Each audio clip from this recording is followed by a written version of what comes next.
இது ஆயிரக்கணக்கான நெட்டிசன்களை உணர்ச்சி பூர்வமாக்கிய ஒரு குறும்படம். அன்று மரண தேவதை நெடுஞ்சாலையில் செல்லும் வாகனங்களை கண்காணித்துக் கொண்டிருந்தாள். ஆனால் நீண்ட நேரம் காத்திருந்தும் எந்த வாகனமும் அதிக வேகத்தில் செல்லவில்லை. மரண தேவதை ஏமாற்றத்துடன் அங்கிருந்து செல்ல தயாரானார். அச்சமயம் ஒரு சிறிய கார் 800 கிலோமீட்டர் வேகத்தில் பாய்ந்து மரண தேவதை அதை கவனித்தவுடன் உடனே அந்த அதிக வேக வாகனத்தை பின்தொடர்ந்து அதில் பயணிக்கும் நபரை அழைத்துச் செல்ல ஒரு விபத்தை ஏற்படுத்த திட்டமிட்டாள். அவர் கார் உரிமையாளரிடம் கையசைத்து விடைபெற தயாராக இருந்தபோது அந்த காரில் ஒரு கர்ப்பிணி பெண் விரைவில் பிரசவிக்க உள்ளதை திடீரென கவனித்தார். கர்ப்பிணி பெண்ணை விரைவாக மருத்துவமனைக்கு அழைத்துச் செல்ல சிறிய கார் அதிக வேகத்தில் சென்றது. மரண தேவதை தலை தூக்கி பார்த்தபோது கார் கல்லில் மோதப் போகிறது என்பதை கண்டார். உடனடியாக செயல்பட்டு மரண தேவதை பெரிய கல்லை அப்புறப்படுத்தினார். இதனால் துயர சம்பவம் தவிர்க்கப்பட்டது. கர்ப்பிணி பெண் விரைவில் பிரசவிக்க உள்ளார் என்று தெரிந்த அந்த நேரத்தில் முன்னால் 2 லாரிகள் பக்கத்தில் பக்கமாக ஓடிக்கொண்டிருந்தன.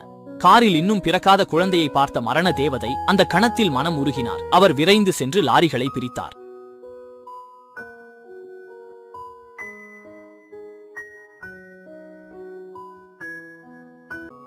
எதிர்பாராத விதமாக அந்த சிறிய கார் சில நிமிடங்கள் மட்டுமே சென்றதும் மீண்டும் போக்குவரத்து நெரிசலை சந்தித்தது. டிரைவர் மிகவும் பதட்டமாக இருந்த அந்த நேரத்தில் மரண தேவதை மீண்டும் உதவ முடிவு செய்தார்.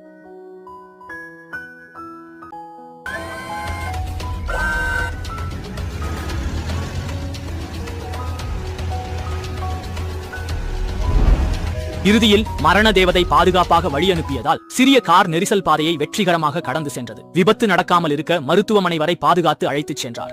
இறுதியில் தான் மன நிம்மதியுடன் திரும்பி வேக கணக்கீடு செய்யும் இடத்தில் தனது வேலையை தொடர்ந்தார்.